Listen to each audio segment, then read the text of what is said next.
Hello dear students, from this video onwards and for coming two more videos, we will be seeing types of grammars.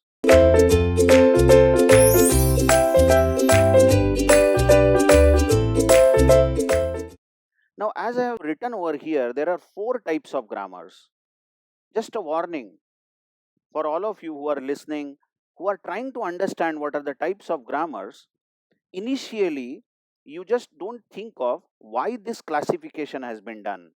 That is, grammars have been divided into various types, and the type starts with type 0 grammar up to type 3 grammar. And this classification of grammars, this categorization of grammars has been done by Chomsky, and we call this as Chomsky hierarchy.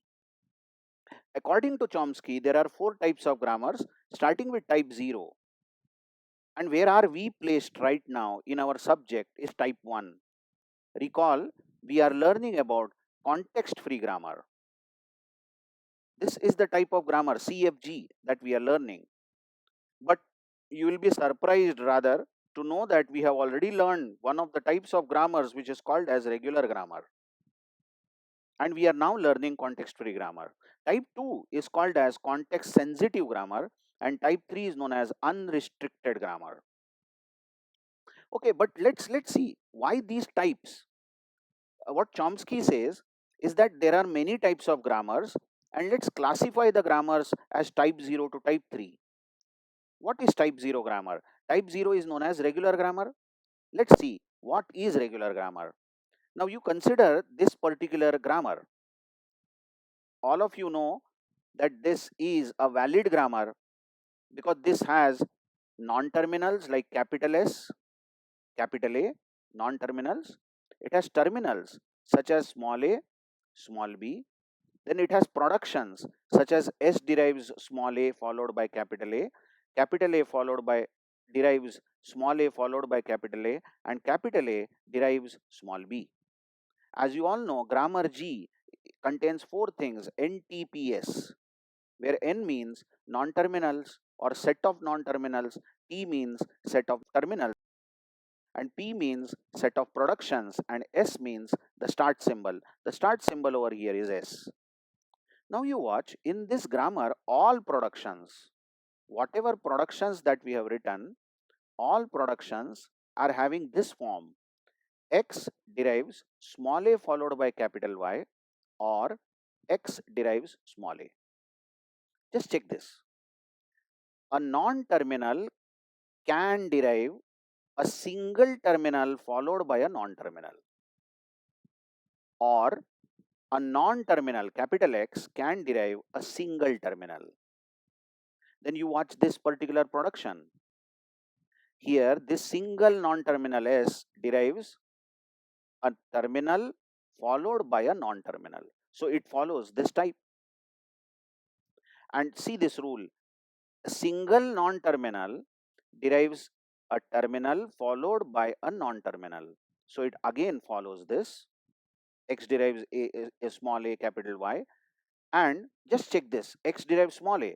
Here capital A, that is non-terminal, derives a single terminal. So all the productions which are written over here follow either this type or this type. There are only two types of productions. Then any such grammar which has all productions of this form is called as regular grammar. So how will you define regular grammar? A grammar is said to be regular if all productions have either this type or this type. Just see before you read whatever I have written further, like this is same as regular expression and all that. Before you read that, just take this example. Suppose I have a production of the form like this: X derives AX or BY. Okay, and then X derives small c, Y derives small d. Just check this particular grammar. Aren't all the productions are of the type X derives AY? Yes, this is a non-terminal deriving a terminal followed by a non-terminal, and the same goes here. Or the production is of the form X derives small a. that is a non-terminal is deriving a terminal. So all the productions are either of this type or this type, then this grammar is called regular grammar.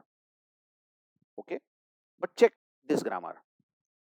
Some arbitrary grammar I am writing, x derives a x y, where x also derives b and y derives, let's say, c d. This is not a regular grammar, not a regular grammar. Why? Because the very first rule, you see, doesn't follow the rule of productions. I mean, the production type. It should be small letter followed by capital letter on the right hand side, and that too only one small letter followed by one capital letter. But here we are having two non-terminals. Just check, two non-terminals following a terminal. This cannot be a regular grammar. Even over here, you see, y derives cd is the production. But you know why that is a non-terminal can derive only one terminal. So D was not allowed here. This is no problem. This is definitely regular. But the other two rules have spoiled the entire grammar. This is not regular. Okay. Now, having said that, how to identify? I'm sure now you will be able to identify when is the grammar regular. Okay, very simple. You can just see it and identify whether the grammar is regular or not. Or we can even write algorithm for this. But then coming back to this, S derives small a, capital A, S derives small a, capital A or B. Coming back to this, okay, just check out.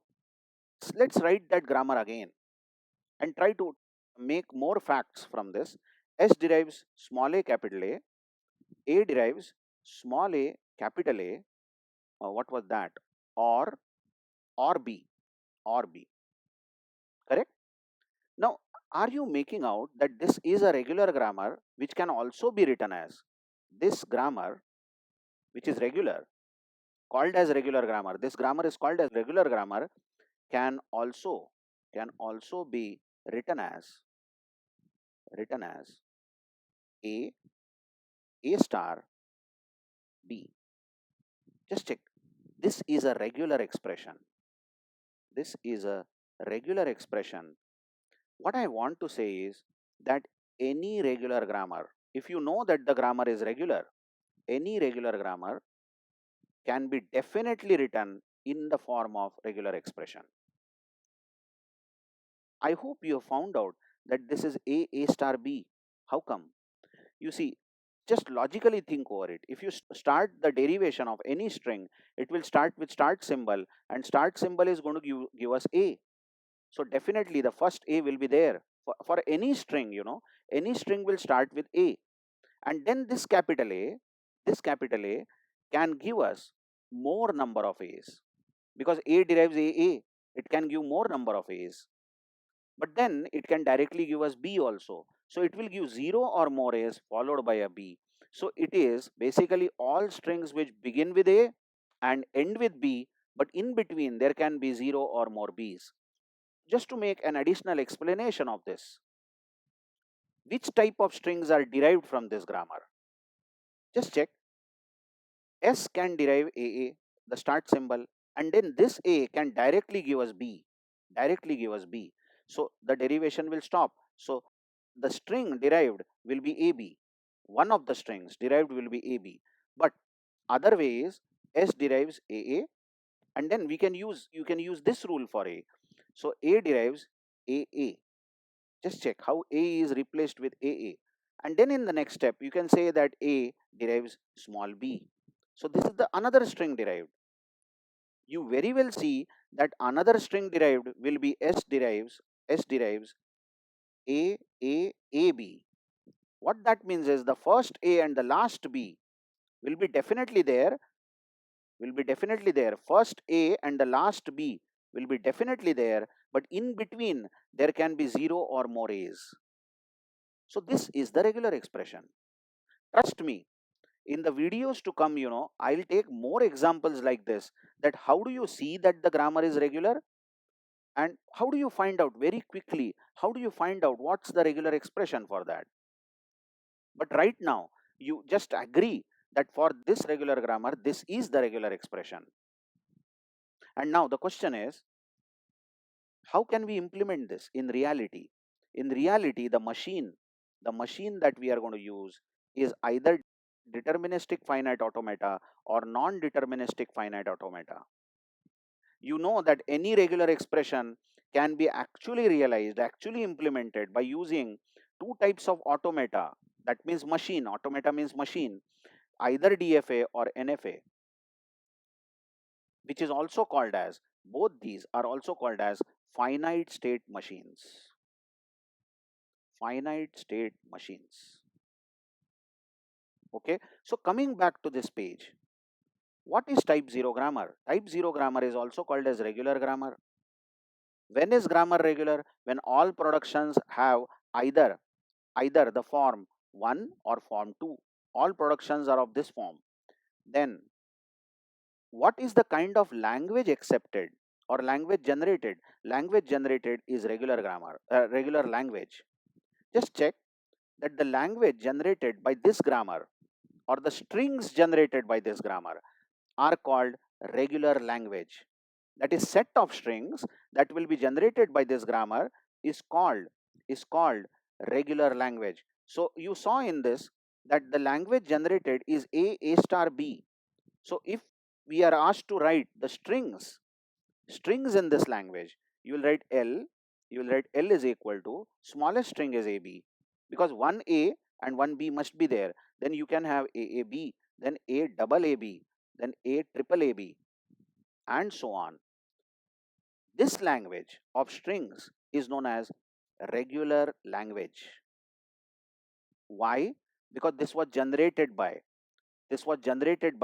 regular grammar. But regular grammar is nothing else but regular expression, and it can be expressed in the form of finite state machine. Correct? So what is type 0 grammar known as? Regular grammar. Which kind of language it generates or accepts? Regular language. And what is the automata? What is the machine that can actually implement this? Is called finite state machine, which is either DFA or NFA. And you know, power of DFA and NFA is same. So both are actually equivalent, DFA and NFA, as far as their power is concerned. Okay, so that's type 0 grammar. When we return in the next video, I will tell you type 1 grammar, why this is known as type 1 grammar, so that we can compare type 0 with type 1 and understand the differences between the two. Thank you very much.